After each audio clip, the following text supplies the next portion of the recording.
if something negative happens to you, seek the forgiveness of Allah. And the condition of your heart will determine whether it was a punishment or not. If your heart is made distant from Allah because of something that happened to you, that is a punishment.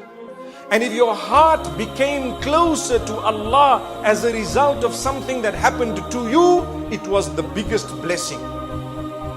Whether positive or negative is besides the point. You know what that means?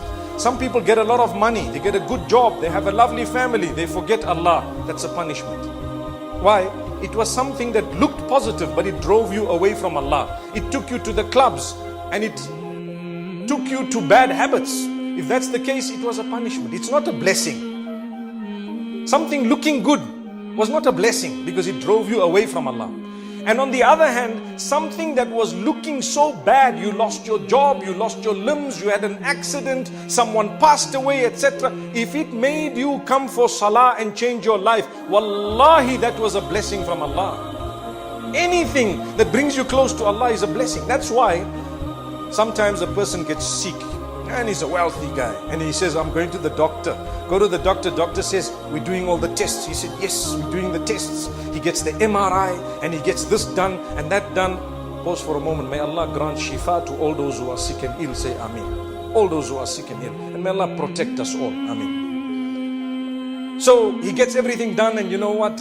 They don't know what's the story. Why? My brother, you don't do your salah on time. You're not worshipping Allah. You're far from Allah. You're engaged in sin and so on. And Allah loves you enough to make you realize that it's only in the hands of Allah. So you'll go to the doctors and you should.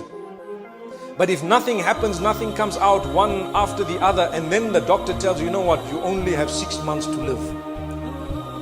A person who that statement draws closer to Allah is actually blessed. And the other one will get frustrated, start questioning Allah. Why are you doing this to me? Why me? I've got little children. Forget about it. You're not the first person with little children who's got 6 months to live. And by the way, when they say 6 months to live, it's not even cast in stone, because you might live for another 60 years. Who knows? It's only a statement. They might be totally wrong. How many people have left, for example, healthy and they've died without a problem? And how many people have been told 24 hours to go, 24 years still? They say, Salaam alaikum Buddha. MashaAllah, may Allah grant us ease. Rely on Allah. If anything brings you closer to Allah, it is a blessing.